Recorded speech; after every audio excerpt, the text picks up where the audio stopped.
Welcome to another episode of Cancer Specialist Medical Minute. With Dr. Rick and Dr. Danny. I'm Rick. And I'm Danny, and we're excited to be back for another episode of Medical Minute. Do you know what time it is, Rick? I think everyone knows what time it is. Danny? Well, I'm going to surprise you today. Before I get into my dad joke, I'm going to just shout out to our first sponsor here, Dunkin' Donuts. We'd like to thank them for our cold brew coffee today and supplying us with this delicious cold brew. Thank you, Brenna, for bringing it to us. Some would say America runs on Dunkin'. They do. And Brenna's so sweet to bring us this cold brew coffee every day. We're really happy to be here, and let me tell you the dad joke of the day. So we're getting into the dad jokes related to sports today, Rick. Hold on. There's subgenres of dad jokes? There are. Is there chapters in that book? Okay. Is that what you're telling us? Interesting. He's got pages flagged. I flagged the page. Wait, let me see. Oh, boy. What does a basketball player do if he loses his sight? I'm not sure. Becomes a referee. All right, that's I not thought bad. you'd enjoy that's that not one. Bad. Yeah. That's pretty good. I like best one yet, All for right. sure. Leader in the clubhouse. There it is. Well, Danny, did you know that nutrition is a big part of cancer care? That's right, Rick. Nutritional intake can be greatly affected by both chemotherapy, radiation therapy, and sometimes even immunotherapy. But the problem is our bodies need nutrition in order to properly heal, get better, grow, and energy to effectively fight cancer. And this can be really hard for people who are feeling sick, not eating as much, and are battling the side effects of medication, as well as the side effects of the cancer itself. Yeah, at CSNF, Rick, we were lucky to have registered dietitians that give advice and counsel patients about things that they can do during their treatment to stay well nourished and to combat some of these side effects of treatment. And we have a special guest today, Tiffany, as part of our crew of amazing nutritionists here at Cancer Specialists in North Florida. And I hope will be enlightening for the listeners and tell us about this oft overlooked aspect of medical care, specifically cancer care. So Tiffany, welcome, and introduce yourself and give us a little bit of background. And Welcome to the Pod Loft. Well, thanks, guys, for having me. I didn't feel like I would serve you well without showing up with a dad joke. Oh. So I brought one. so this is like That's what we like. this Yeah. is an ambush. We like Yeah. it. We like yeah, it. it's This an is ambush. like a prison shank. Well, It's a good one, though. yeah, you want to hear this Please, joke. I want to Okay. hear it. Yeah. It would be in the nutrition subgenre. Oh, Yeah, so it's even Perfect. better. What do you call a chickpea that's been beaten to death? I'm not I sure. don't know. A homicide. It's so good. I think Tiffany's going to come back for I think more you're about to episodes. be Yeah. replaced. It was the hook. It was the hook. That's why I listened to all of the episodes. I It's liked the it. joke. That was awesome. You can thank the South Point team for that one. Oh, nice. Yeah. Oh, great. They- Team effort. Yes, they dropped that off in my office today for a special delivery. That's awesome. So first, I'd like to say I do have the dream job as a dietitian. I get to tell patients to eat as opposed to what not to eat, so to speak. So oftentimes, nutritionists and dietitians are referred to as the food police. And at this job, we don't have to be the food police. We get to encourage eating all the time, which I think is super great. And we have 3 registered dietitians on staff, and we cover all of the locations. If we aren't in person at those locations, we cover them remotely by phone. And we can always make special visits to see patients if necessary. For our patients, one of the best things about this is it's not an additional expense to them. And I think that's Right. really important. So I one think, less thing to worry about. yeah, and I think oftentimes with patients, as they're going through this list of referrals or things they need to do for treatment, if it's costing additional money, sometimes that can be a barrier. Or oftentimes if it's in a different location, that's a barrier. So now that we're in-house and then at no additional charge, then I think it's beneficial to the patients. I think the flexibility is the key, right? If they're Yeah. in the office and they can see you in person, great. If they prefer a phone call, we can accommodate that too. Yes. And so they're already busy enough going between doctor's appointments and tests and imaging. The more we can kind of integrate in-house, I think makes a big deal for patients and, like you said, makes their lives a little bit easier. Yeah, and with the phone calls even, they're not often rushed. as they would be in an office setting. And so typically patients will often give more information on the phone. It helps us to help them better. So we often learn a lot about patients, maybe in stuff that's not nutrition related, but sometimes that's stuff that we can share with social workers or with the physicians. If a patient has time to, and they're comfortable, they tend to talk more about what's going on. And so. And you can speak to more family members and Yes. things that it's difficult when you're trying to squeeze 20 people in Yes. an office space. So Tiffany, tell us a little bit about your background. How does one become a butt-kicking nutritionist? Well, for me personally, I grew up on a farm, and we grew mass quantities of produce: cantaloupes, string beans, squash, cabbage, okra. And then I have two younger brothers. Shout out to Shane and Colby, who helped me on the farm. But my dad then got into commodity crop production. So cotton, peanuts, corn, soybeans. My brothers and I were driving tractors and working with food before we were ever driving. And I was probably cooking by the age of 5. So it was a neat experience. It's probably the best childhood I could have ever asked for. And so nutrition was always on my radar. It was always a big part. It provided my family with income. And so we always had a large respect for nutrition in general. And then I went to college and double majored in public relations and nutrition and graduated from Georgia Southern University. First person in my family to graduate with a bachelor's degree, and then went on to the University of Georgia, which someone in this room may have melted from that. That's horrible. It's the best thing. And I thought I liked you. Yes. And then I even went to work for the University of Georgia, managing Even research projects worse. for some number of years. You're not going to hit me with a go dog. Oh, it's coming. Okay, I'm sure it is. Go Dogs! Oh, man, no. Oh, and I think the record stands that we may have beaten you more than you've beaten us. How many national championships does Georgia have? When was the last time you guys won one? It's been just a minute. Yeah. Just a spare minute. just a blip in time. When I first moved here, I was so shocked that people kept referring to the Florida-Georgia game. I'm like, the Florida's not first. That's the It's appropriate way. Georgia-Florida game. It's Florida, Georgia. It's the We're gonna correct stand. We're way. gonna be at a lock here. But so, anyways, I continued my career in several different aspects of nutrition, and then took a very productive break at home wrangling toddlers, and came back to work here. So, I think one of the big things that a lot of people misunderstand about nutrition is a dietitian and nutritionist are not the same. So for those people in healthcare, most of you probably know that. But for the general public, it becomes kind of an area of question. Like, what's the difference and why are they different? And so I thought this is a good place to mention that to patients, that when you're seeking nutrition advice, please seek it out from a dietitian. A nutritionist may or may not have your best interest at heart, nor do they have the training that's required of a dietitian. So a dietitian has to have a bachelor's degree in nutrition from an accredited university, and we have, I think, either 1,200 or 1,500 clinical hours that are required before you can sit for the registration exam. Then once you pass the exam, you have to maintain your license and your registration with continuing education. I think beginning in 2024, you have to have a master's degree to even sit for the exam anymore. So it's definitely a lot different. Nutritionist, to qualify as a nutritionist, so to speak, you can go online and just take a course, may not be a reputable course, and then claim to be a nutritionist. And unfortunately for dietitians, nutritionists tend to have a very strong social media presence and online presence, and they share a lot of misinformation with patients. And you guys probably hear a lot of it just like I do. Yeah, I think especially with the way nutritionist sounds like it would be the same as a dietitian, but Yes. obviously there's a big difference between the two. So I guess your advice would be for patients seeking this out, even if it's not with us, but trying to find somebody who's an actual registered dietitian, look up their credentials and Yes. make sure they sat and passed and did all Yes. that. Is that And in a healthcare fair? setting, yeah, I think that is fair. And in a healthcare setting, I would assume you're seeing a dietitian. I don't think most reputable healthcare centers would have anyone else. right? Right.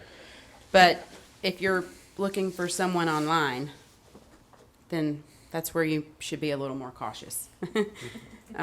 There are stories of people who have given really poor advice to patients, transplant patients specifically, and it's actually caused a lot of problems. So, A lot of harm. Yeah. So, when you say you have a patient who comes in, and we have a lot of questions about glucose intake. How much sugar should I be eating during my cancer treatment? It's one of the questions I think that patients fear, that if they eat too much of something, whether that's sugar or soy products or something, that it may make their cancer worse or make it grow faster. What kind of advice do you give patients on things like that? Dr. Danny, that is one of the most common questions I have. It's patients arrive at an appointment and they said, "I've cut out all sugar. I'm not feeding my cancer. Now what do I eat?" And Right. and unfortunately, it's kind of a myth. And our bodies are designed so well that if we're not feeding it glucose, it's going to find it somewhere, either from a breakdown of protein or fat. And it's sad for the patients that they all of a sudden start trying to do something that they haven't ever done, and it's extremely difficult, and then at a time when their body needs more calories. Right. So even without the carbohydrates in their diet, their body's going to make that sugar, and it's counterproductive for anyone to struggle with this when they're going through cancer, because they need those calories. And oftentimes, especially for our radiation patients who are struggling to chew and swallow, those carbohydrates are some of the easiest foods to consume. Well, I think that's my main question is, I mean, I'm assuming you tailor your advice obviously to the patient, but also to what they're going through. Yes. Someone going through head and neck chemo and radiation, they just need to get calories in Yes. any way possible. Right. Versus Right. someone who may be already baseline obese or overweight, and they're maybe getting a treatment that's not going to impact their ability to eat. I'm sure you give different Yes. dietary advice to those patients. So I Yes. think it's important that for patients who are listening or caregivers who are listening, it is not a one size fits all kind of advice. No, and I think that's what's great about our team at Cancer Specialists, like that we all work together to cater specifically to patients. And for nutrition, it's very personalized. What one patient goes through certainly not equal to what another patient may be going through, but we definitely try to work really hard to cater to those patients and encouraging as often as we can to consume as many plant-based foods as possible, just for the phytonutrients and the antioxidants and the fiber, but at the same time making it where a patient can actually do it. So we may give smoothie recipes, or we may give samples of liquid nutritional supplements, or we may sit down and go through a food diary recall and discuss, okay, here are some things we can change here to make this easier for you to consume. But on the other end, if it's a patient maybe it's a survivor patient who wants to know how to eat healthy now, and so we can sit down and have that conversation, or maybe it is somebody that's desiring to lose weight post-treatment. And then we can, again, it's a totally different approach to that patient. How do you deal with patients who are in situations where maybe they know what they should be eating, but it's either out of, expensive, it's out of their price range, or they don't have access to fresh produce and things that, sometimes can be taken for granted? Is there specific advice you give to those patients, or are there resources available to them that can assist them in that? Dependent upon the patient, if we're given enough information, we may seek out help from social work, and the social workers are able to help the patients maybe qualify for grants or things that may help them purchase groceries, but also, not making it too difficult. It doesn't have to be organic, fresh produce. We can work with canned produce and frozen produce and things that may be more easier for the patient to acquire. So that's really important to us, is to make it achievable for the patient. We don't want to give advice that doesn't help them. Right. I'm sure go ahead. Oh no, I was going to ask, how do you guide patients on, certainly when they're on chemotherapy, they have kind of this increased sensitivity to taste and smells, and have kind of this dysgeusia, which they get when you taste a food that normally should taste one way and it tastes like metal to them. Yes. Do you stick with blander foods, or not adding too much spices? What kind of advice do you give them? It's dependent upon which side effect they're experiencing. Some things are simple. For instance, if they have a strong metallic taste, we encourage them to eat with plastic utensils. And if they're experiencing no taste, we encourage them to use spices and marinades and maybe try foods they've never liked before, because all of a sudden they actually may taste good. Not to be scared of food. That's one of the other things. Right. Definitely don't be scared. And if one day you're driving down the road and all of a sudden you see a taco place that most people don't usually want to consume, and then it sounds great, so you pull in and you go for it. Try it. It may be the thing that gets you through treatment. It may be something you've never liked before, but all of a sudden it sounds good and it tastes okay. Then we want you consuming it. I hate when patients, or I guess it's so unfortunate when I meet patients who are starving because everything tastes bad or it doesn't have a taste, and they've just kind of given up. And so I think all three of the dietitians I work with, we want to help them find food that they'll eat. And it may take several appointments or several assessments to get there, but we really want to help them. Yeah, I mean, I think when I have a patient who's undergoing radiation for head and neck cancer, obviously it, like you were saying, Danny, affects taste, it affects desire, things taste different than the expectation of what you're used to, and it has to be just mentally one of the most bizarre experiences where you look at something you've had your whole life, your brain conditions you that this is how it should taste, and then you take a bite of it and it tastes completely different. I mean, who wouldn't at least, Right. not want to eat it? And so, I mean, this is probably very rudimentary compared to the advice you give them, but I just tell them at some point you have to experiment, like you said, try different things, see what sticks. But also during treatment, when it gets intense and you're going to be losing weight, you almost have to view nutrition as part of your job as a patient to make sure you're timing it and taking it in, even if you're not hungry, even if things don't seem appetizing, because you need to. It's not eating for pleasure like we typically associate it with. So I think for anybody, there would be a mental hurdle to kind of changing that from I'm eating because I want to enjoy this meal versus I'm eating because I know I have to get these calories in. Yeah. Right. And I think the way you explain it's great. I often tell patients it's very similar to driving a car. Like, you're not going to go on a long road trip without stopping by the gas station first. And if you do not stop by the gas station, there's a chance you're going to struggle on the way on your road trip. And, dependent upon how well you want to do on this road trip, you may fill the car all the way up, and so it's your job at this point to make your body have the fuel that it needs. And so sometimes it's not fun and it doesn't taste good and it's not pleasing, but it's your job. I mean, no one else can do it, because I guarantee you we have an office full of people that would eat for you if we could.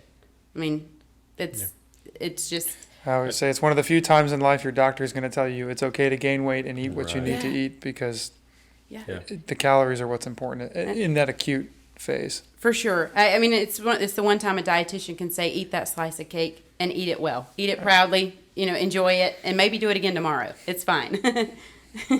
I think our group has done a remarkable job. When I think back to fellowship and a lot of our head and neck patients who are undergoing chemo and radiation, we reflexively put in G-tubes or, tubes in the stomach to help with feeding. And now I can't remember the time where we did that last. I mean, we occasionally have a patient, but I think we're doing a much better job getting patients in with our registered dietitians early, really reviewing their nutrition plan and keeping them away from that procedure. Yeah, I think a lot of it's just educational.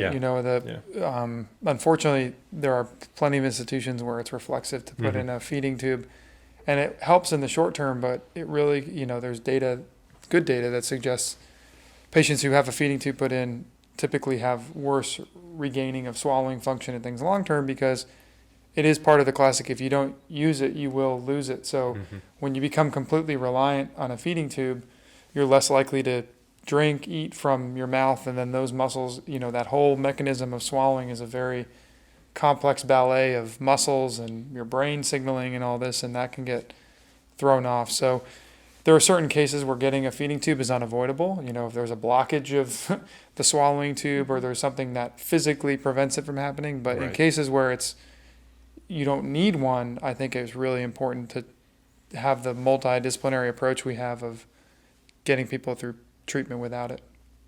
Yeah, and I think when I'm out with other dietitians out in the field who work in different areas, I think they find that to be one of the most beneficial things about our practice, is because they often say, oh, I guess you work with a lot of feeding tube patients. And I said, actually, no, we work really hard to allow our patients to eat the entire time of treatment. And it may mean for some of our radiation patients, I'm seeing them every week, but that's okay. To help encourage them and pull them along and talk them through it and just remind them that, you can do it. And if you're forgetting to consume something by mouth because you're not hungry, it's going to be really hard to remember to, place it in your tube. It isn't always an easy answer. So for patients, sometimes they think that that's going to be the easy answer. I'm having trouble eating, so I just need a tube, but it's not the easiest answer. Now, growing up on a farm, and you said you started cooking at a young age, are you exclusively cooking fresh at home, or how much are you eating out? Yeah, make us jealous with your diet. There's no jealousy here. Well, I did mention to you my husband's in risk, and he's financial. I mean, he is. There's only, he budgets our eating out. I see. Oh, wow. Yeah, I love you, Jason. You're on a food leash. I'm on a food leash. No, I would say, I think one of the things that, there's times in my schedule where I have a lot of time to plan a fun, healthy menu. And then there are other times where I'm just trying to piece some things together to make it healthy for the kids and my husband, but also on a tight schedule. Our children are in activities and my husband and I both work and, and I think that's one of the things about nutrition. Most people try to make it very difficult and it can be really easy. I mean, it's just, pick a vegetable, pick a fruit, pick a protein, and you have a meal. It doesn't, I often tell the kids, look at all the color, but sometimes it can be all yellow and still healthy, or it can be all green. It doesn't have to be difficult. And I think that's one of the other things we work with patients, to try to take away this impression that, okay, now you have cancer, now you're supposed to eat super, super healthy, and you've never really done that. And they're scared. Well, how do I do this? It's going to be expensive. It's going to be difficult. I'm going to spend hours in the kitchen, and you really don't have to be. Right. But, and you want to develop a plan that they can continue once they're done with treatment too. Yeah. And I think you probably find ways to make that easier for them, that when they transition out of our clinic and they're, not having to come in every day for treatment, that they can still do those meals and those practices you taught them. Yeah. And for instance, my children, they love frozen corn. They think it's the best thing. So kudos to me. I don't have to cook it. I just, they like it. I don't know why. Who knows? I mean, it started as a toddler and I didn't question it. They were eating corn. Let's just move on, right? Our kids love cucumber, and we'll give them cucumber every night. Yes. My son will eat anything as long as it's not green. My son, he refused to eat carrots for, I think, maybe 7 years. And I read all these studies. I did all the research, as a dietitian mom. I was like, isn't this the greatest joke? Like, you have a son that's very picky. And so I would just place them on the table. Please just try one. If you don't like it, you can spit it in your napkin. We did this for 7 years. And now carrots are one of his favorite foods. So I stayed in the fight. But well, I think some of it is, I was a terrible eater from what I understand as a kid. I only wanted like soda and bread. You're as speaking my son's language. Dietitian, I'm sure you can. That's the best thing you can have, right? But then all of a sudden, like something flips in your brain, and then you start to like all these different things. But well, I grew up on a South Georgia farm. I grew up drinking sweet tea and eating fried chicken and biscuits. Like but again, at some point, there's there is knowledge that you've gained and a desire to fuel your body. Speaking of, I guess, transitioning into, you brought up an interesting point earlier. I'd like to circle back on. So with the rise of social media, and we're as guilty as anybody doing a podcast that I think people want to hear, hopefully. But anyway. Yes. The following's growing. I know it is. We touched on the differences between a dietitian and a nutritionist. What are some of the common myths or misconceptions that you see patients coming to you that they may hear on these, less than ethically sound folks that may be telling them? One of those platforms. How, that was they're that non-licensed was that folks. was that PC enough? Yeah, no, I did it sounded okay. that way. Yeah. Yeah. Okay, good. All right, cool. I think, well, the keto diet, it's a strong one. And I think that one's one of the ones that a lot of the patients now, especially those desiring to lose weight. I've heard all about the keto diet. I'm now doing the keto diet, and how can you help me? And then I have to switch them around and say, okay, wait a minute. There are healthy carbohydrates that you need in your body, Right. and you need the fiber because you need the fiber. Nobody wants to have a diet without fiber. Right. So that's one of the main ones.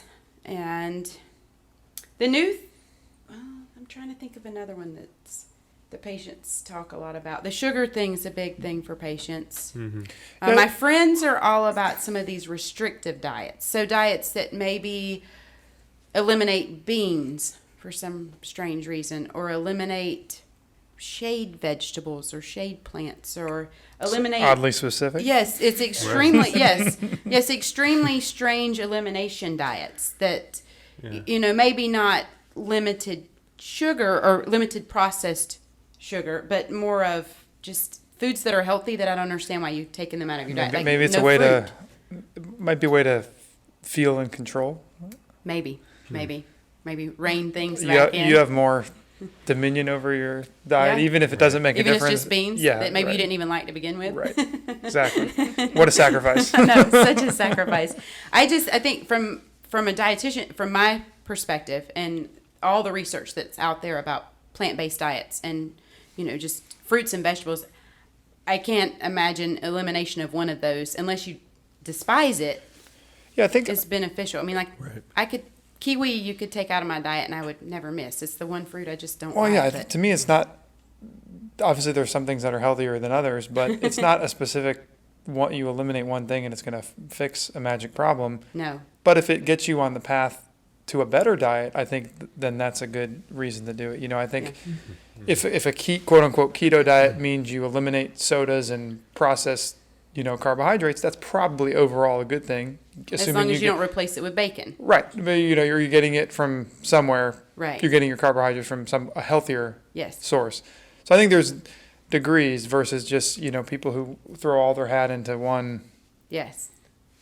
magic Yeah. I think bullet. elimination Fad diets diet. have an expiration date forever. Yes. They go on it for months. They go off of it, on it, off it, and I think the it's how much yo-yoing- how much benefit are you getting? Yeah, out of it's that, about can you stick with something, right? Right. So Right. even if it's mediocre, if it's better than what you were doing and you can stick with it, it's better than being a saint for 2 months, Right. but then as soon as you're done, you rebound back, Right.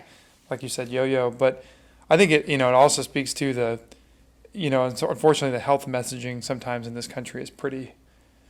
I know I've brought it up before, but pretty piss poor. Yeah. Like Yeah. the things we, obviously everyone knows about advertisements and things that are marketed to children and marketed to adults, and the quote unquote Western diet, is not clearly not the optimal diet in the world. So I think there's a lot of hurdles that people have to overcome. Some of it's, as a marketing person, Brenna, and some of it's literally a psychological hurdle that you have to overcome. This your whole life you're being thrown that this is good for you, this is whatever, and trying to change that is a really hard pattern to break. And I think that's one of the things that I feel the strongest about would be, I think that we all need to develop a healthy relationship with food.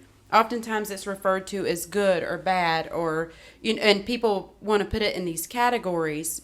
And yes, there are foods that offer more nutritional benefits than others, but at the same time, there's emotions tied to foods that, can you imagine celebrating a birthday without cake? If you like cake, no, it would be a sad birthday. I'm an emotional eater. I'll freely admit that. Or I think we've talked about this, or to go to the Loop and not have the homemade potato chips. No, thank you. That's not, there are certain things that, holidays, you think about holidays, there's certain meals that your family's probably consumed for years, and Right. to have that eliminated, it doesn't mean you have to eat 4 servings of it, but Right. you can enjoy things in moderation. Well, and there's a nutritionist that I listened to one time. A good line. He said, "It's not what you do between Christmas and New Year's. It's what you do between New Year's and Christmas." Right? Yes, It's meaning that yes. there are times where obviously you need to, it's okay to quote unquote, have things that aren't necessarily the best thing for you, as long as it just doesn't become all you do. Right. Right. Right. And just having that relationship. And I think taking it, I think I'm the type of person that if you tell me you can't ever have a brownie again, brownies aren't a favorite thing of mine, but I guarantee you if you told me that, I'll all of a sudden really crave brownies and really have a strong desire because you've set that boundary that's... We're all toddlers at heart. Yes, Yeah. yes. You always want what you can't have. I know, it's my son and soda. Like, Rafe, you don't need that much soda. He's like, Aria and M&M's. oh, yeah. My son and anything. Well, eat the peanut M&Ms. They support the peanut farmers, so have at Yes. that. Yeah. It's my favorite candy. I think another important fad, and not only a fad, but intermittent fasting. What's your take on that? And patients that are doing it, say after they get finished with treatment, say a patient wants to use it to lose weight. What do you guide them on? So that's a new one. A lot of the research is still rather progressive. It's leading to there are benefits from it. It's just a matter of probably for a patient to meet with a dietitian and let's talk through how are you intermittently fasting and are you making choices that may make this detrimental to you in the end? Or are you going to have are you going to experience hypoglycemia and Right. feel poorly and then not last long on this? And Right. I think for any type of eating behavior, you guys have touched on this, the longevity is the key. So if this is something you want to do, are you able to maintain it for a long time? And if you do stop, have you, I guess, gleaned enough information that this works and you have now developed new healthy habits? Or as soon as you quit, are you going directly back to where you started? Because if that's the case, then it's a lot of effort for minimal rewards. Yeah. But the research is promising. Right.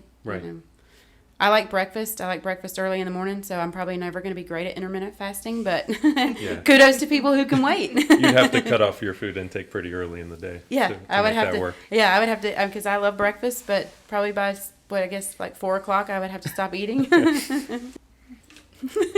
Thank you so much for joining us, Tiffany, on today's episode here at the Podlock. Really appreciate it, Tiffany. Thanks for having me. I have really enjoyed this. All right. So please come back for another episode of Medical Minute.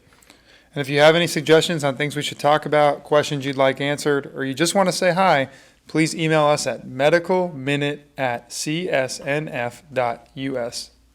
And make sure you follow us on social media. Search Cancer Specialists of North Florida on Facebook and _CSNF on Twitter and Instagram. And as always, we appreciate you giving us a few minutes of your time, and we hope you learned something today. And remember, when it comes to your health, stay informed. Ask questions And and tune in next time. That was the best one ever.